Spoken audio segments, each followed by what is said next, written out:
Assalamualaikum warahmatullahi wabarakatuh. Di kesempatan kali ini kita akan membahas satu materi yang mendasar. Materinya adalah sejarah perkembangan komputer. Langsung saja ke pembahasan kita. Yang pertama adalah apa pengertian komputer. Nah, nanti kita akan bahas secara bahasa dan secara umum. Kita awali dari pengertian komputer secara bahasa, yaitu komputer berasal dari bahasa Latin. Ternyata bukan dari bahasa Inggris, melainkan dari bahasa Latin, yaitu computare, yang berarti alat hitung.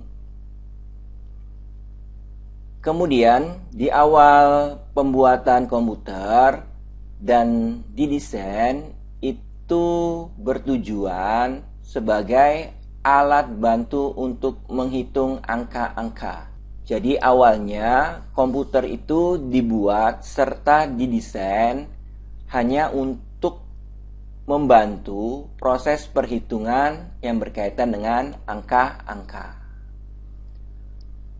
Oke, kita lanjutkan ke pengertian secara umum, yaitu suatu alat atau perangkat elektronik yang dapat digunakan untuk mengolah data sesuai dengan prosedur yang telah dirumuskan sebelumnya, sehingga menghasilkan informasi bermanfaat bagi penggunanya.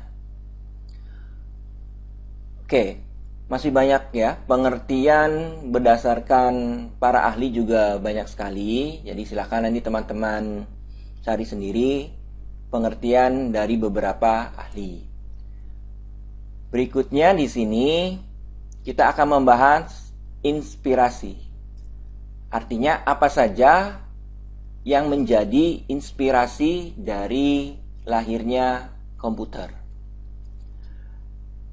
Alat-alat hitung yang menjadi inspirasi lahirnya komputer di sini ada 4 ya. Yang pertama itu sempoa.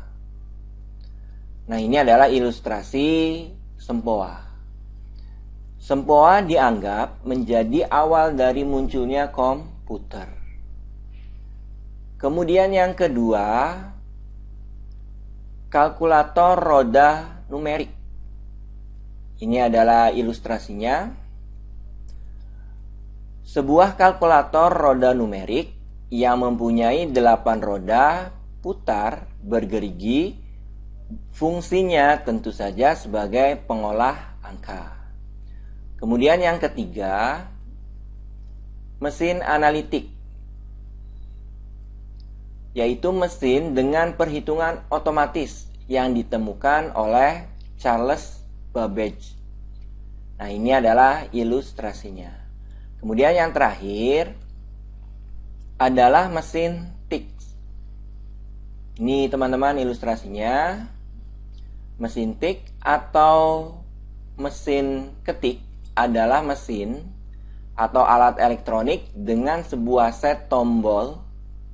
Apabila ditekan menyebabkan huruf dicetak pada dokumen. Oke, ini adalah inspirasi yang menjadikan suatu komputer. Oke, kita lanjutkan. Berikutnya adalah perkembangan komputer. Ternyata di sini perkembangan komputer dibagi menjadi generasi. Generasi pertama dari tahun 45 sampai 55. Generasi yang kedua tahun 55 sampai 65. Kemudian generasi yang ketiga 65 sampai 80. Kemudian generasi yang keempat tahun 80 sampai tahun 2000-an. Kemudian yang terakhir generasi kelima yaitu tahun 2000-an sampai masa depan. Berarti sekarang ini kita memasuki perkembangan komputer generasi kelima. Berikutnya kita akan bahas dari generasi yang pertama, komputer generasi pertama dibuat dengan menggunakan tabung vakum sebagai komponen dasar pembuatnya. Ini adalah ilustrasi komputer generasi yang pertama. Terlihat ukurannya sangat besar, karena pada saat itu komponen dasarnya menggunakan tabung vakum. Kemudian berikutnya, ciri-ciri dari komputer generasi yang pertama diantaranya memiliki ukuran yang besar akibat dari penggunaan tabung vakum ya. Kemudian menggunakan tabung vakum, ini ciri khusus dari generasi yang pertama. Kemudian kapasitas penyimpanan kecil, artinya sudah muncul memori di sini, meskipun kapasitasnya kecil.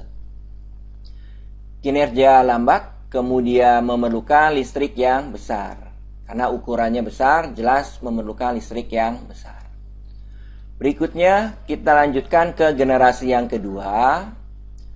Tabung vakum yang menjadi komponen dasar komputer pertama telah diganti dengan transistor. Ya, ini akibat dari ukurannya sangat besar, kemudian dikembangkan, ternyata muncul di sini yang namanya adalah transistor.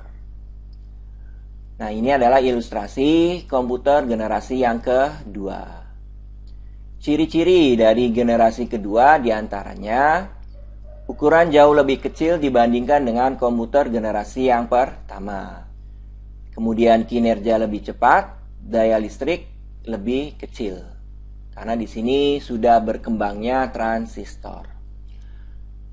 Berikutnya yang ketiga, komputer dibuat menggunakan integrated circuit atau IC. Meskipun IC sebagai komponen dasar utama, transistor masih tetap digunakan, tetapi ukurannya diperkecil. Ini mengembangkan generasi yang kedua yang memiliki kendala transistornya mudah panas, sehingga di sini memunculkan ide penggunaan batu kuarsa untuk meredam panas.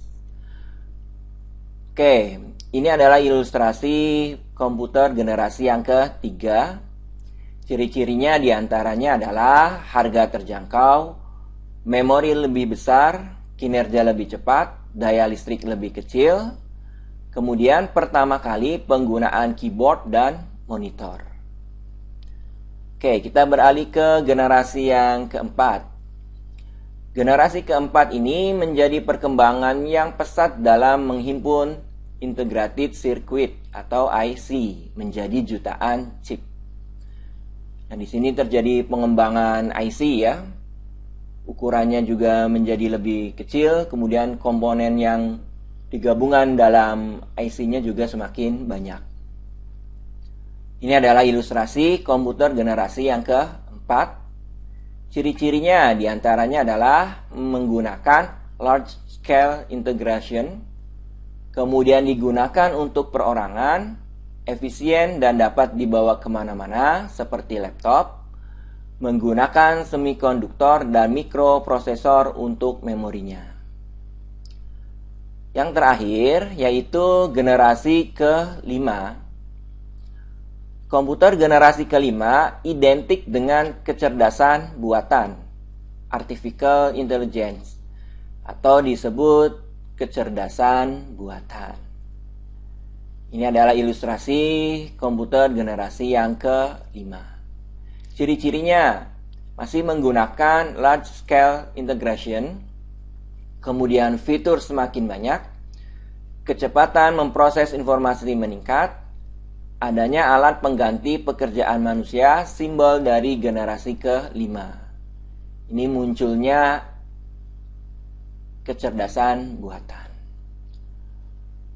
Oke, referensi yang digunakan adalah karangan Junaidi dan Barsasela tahun 2008. Judulnya adalah Teknologi Informasi Kesehatan Aplikasi Komputer Dasar.